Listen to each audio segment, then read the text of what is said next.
Guys, আসসালামু আলাইকুম। আজকে আমি এসেছি শারিন্দা সবারই। আমার অনেক দিন ইচ্ছা আমি শারিন্দা সবারিতে আসব।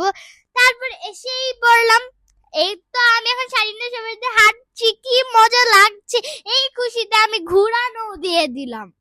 তারপরে একটা পানির ফোয়ারা দেখলাম, এই পানির ফোয়ারার সামনে আমি বসে আছি। আমার অনেক ভালো লাগছিল, তাই আবার ঘুরান মারলাম। এত ভালো লাগছিল, এত বাতাস ছিল আজকের দিনটাই অনেক ভালো। আর এখানে দেখছি একটা অনুষ্ঠান হচ্ছে, তাই এখানে আমি দাঁড়িয়ে পড়লাম। পরে দেখলাম কে একটা কুকুর, আল্লাহ আমার অনেক ভালো লাগে কুকুর, তাই আমি চলে আসলাম। মনে হয় এটা পার্সিয়ান কুকুর, তাই আমার অনেক ভালো লাগলো। অনেক ভালো, কিছু করে না। এই তো আমার মম হাঁটছে আর আমি যাচ্ছি, আর আমার এত রাগ উঠছে, আমার ভালোই লাগছে না।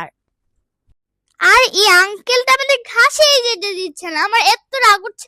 ভেবেছি একটু ঘাসে একটু ছবি তুলবো, না দিবেই না। ফটোশুট যারা করবে যা তাদের, আমরাও ফটোশুট করবো, তাও দিল না। পরে একটা বাসে উঠে পড়লাম, বাসের মধ্যে দাঁড়িয়ে একটা ছবি তুললাম। আর এখানেও একটা দেখলাম পানির ফোয়ারা দিয়ে। পরে ভাবলাম একটু বসেই পড়ি, এত বাতাস আজকের দিনটা তাই ভালো লাগছিল। পরে এখানে মন খারাপ করে বসে আছি, আমাকে ছবি তুলছে না। পরে আমি এখানে দাঁড়িয়ে আছি, আমার অনেক আমার এত রাগ উঠেছে ভাইয়ের প্রতি, খালি ছবি তুলে। আর আমি এখানে দৌড় দিচ্ছি, আমার মন চাচ্ছে ভাইয়াকে মারতে। আর আমার খুব পানি দিয়ে খেলতে অনেক ভালো লাগে, তো তাই।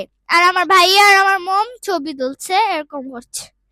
আর এখন আমরা চলে এসেছি রেস্টুরেন্টের ভিতরে। এখানে দাঁড়িয়ে আমি হাঁটছি।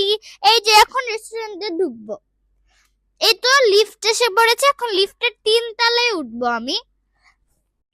এই তো লিফট চলছে। এই তো আমি চলে এসেছি রেস্টুরেন্টে। এখন আমি বসে পড়বো সিট, আমি সিট খুঁজছিলাম। আর এত দেরি করে মজু আনতে, একটা মজু আনতে এত দেরি করে। এই তো আমাদের খাবার চলে আসছে, আমি খাচ্ছি। আমার অনেক ভালো লেগেছে খেতে। পরে আমি সবটুক মুখে